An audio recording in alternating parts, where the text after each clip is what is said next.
Hello friends, आज मैं आपके साथ इकोनॉमिक्स का एक और टॉपिक लेके आया हूँ और टॉपिक का नाम है अपॉर्चुनिटी कॉस्ट। शुरू करने से पहले बता दूं कि चैप्टर का नाम है थ्योरी ऑफ कॉस्ट और इस चैप्टर के सारे लिंक्स आपको इस वीडियो की डिस्क्रिप्शन में मिल जाएंगे। चलिए अब शुरू करते हैं कि अपॉर्चुनिटी कॉस्ट क्या होता है। The opportunity cost of producing any good is the next best alternative good that is given up to produce this good। एक गुड को ज्यादा प्रोड्यूस करने के लिए दूसरे गुड का जो सेक्रीफाइस किया जाएगा उसे अपॉर्चुनिटी कॉस्ट कहा जाता है। सिंपल वर्ड्स में आपको डायग्राम से समझा देता हूँ। मान लो ये प्रोडक्शन पॉसिबिलिटी कर्व है। मान लो मैं ए पॉइंट पे हूँ, ए पॉइंट पे मैं वाई गुड इतना बना रहा हूँ और एक्स गुड इतना बना रहा हूँ। फर्ज करो, सपोज करो कि मैंने एक्स गुड ज्यादा बनाना है तो वाई गुड को मुझे सेक्रीफाइस करना पड़ेगा क्योंकि रिसोर्सेज गिवन है। तो इस चीज को कहेंगे opportunity cost of producing more of x. X को ज्यादा बनाने के लिए, एक्स वन ज्यादा बनाने के लिए मुझे सेक्रीफाइस करना पड़ा वाई वन। ठीक है, वाई वन कम बना तो Y one is the opportunity cost of producing more units of X good. समझ की बात। अब इसको पेपर में कैसे लिखना है, अब ऐसे तो नहीं ना लिख सकते। Here here the cost of producing a particular quantity of a commodity is measured in terms of the quantity of some other commodity that could have been obtained instead। तो इसमें ये बताया गया है कि अगर एक को ज्यादा पाने की जो असल कीमत है वो ये है जो दूसरे को कम बनाया, दूसरे को सेक्रीफाइस किया।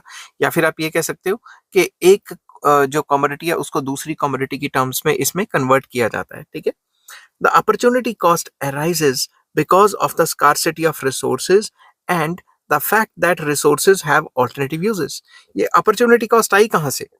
अगर ये रिसोर्सेज ये जो लिमिटेड है, ये जो प्रोडक्शन पॉसिबिलिटी कर्व हमने बनाई है, अगर ये रिसोर्सेज लिमिटेड ना होते, ये रिसोर्सेज लिमिटेड ना होते, अनलिमिटेड होते तो अपॉर्चुनिटी कॉस्ट नहीं खड़ी होती।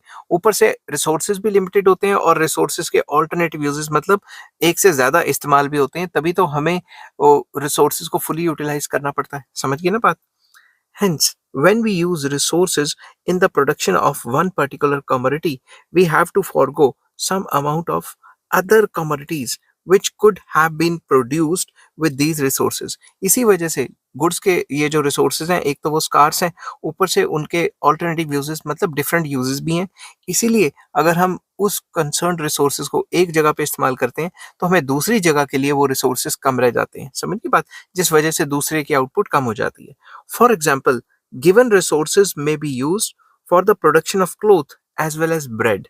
एग्जाम्पल के तौर पे चल रहे हैं कि कोई गिवन रिसोर्सेज है वो हम ब्रेड प्रोड्यूस करने के लिए भी यूज कर सकते हैं और क्लोथ के लिए भी यूज कर सकते हैं, क्लोथ की प्रोडक्शन में।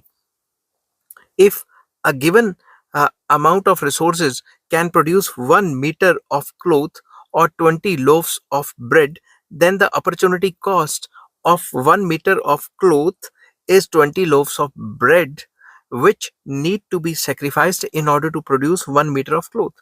इसमें एग्जाम्पल में ये बताया हुआ है कि 1 मीटर ऑफ क्लोथ अगर हम ज्यादा बनाते हैं तो हमें 20 लोव्स ऑफ ब्रेड कम बनते हैं। तो ये बताया गया है कि जो 1 मीटर ज्यादा क्लोथ बनाने की जो अपॉर्चुनिटी कॉस्ट है वो 20 लोव्स ऑफ ब्रेड है। ठीक है। तो it is important to note that the opportunity cost of producing a good is not any other alternative good that could be produced with the same resources. Rather, it is the next best alternative good that can be produced with the same resources। तो मैं आपको यहाँ से explain कर देता हूँ। मान लो ये प्रोडक्शन पॉसिबिलिटी कर्व है। ठीक है, आप ए पॉइंट पे हो, आप एक्स गुड इतना बना रहे हो एग्जाम्पल के तौर पे और वाई गुड इतना बना रहे हो। मैं पेन चेंज कर लेता हूँ। ठीक है, तो एक्स कोड इतना बना रहे हो, वाई कोड इतना बना रहे हो। अगर आप एक्स ज्यादा बनाना चाहते हो तो ये नहीं है कि एक्स ज्यादा बना के इतना सेक्रीफाइस कर दोगे।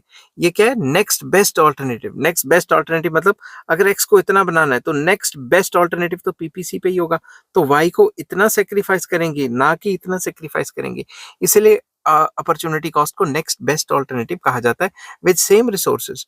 For instance, in the example given above, अगर वो कपड़े की और उसकी एग्जांपल ले लें, if the given resources, if uh, with the given resources it is possible to produce cloth, bread or pencils, but the bread is the next best alternative good to cloth, then the opportunity cost of producing cloth is expressed in terms of the amount of bread which is up to produce given up to produce cloth, and not in terms of the number of pencils uh, to be given to produce it।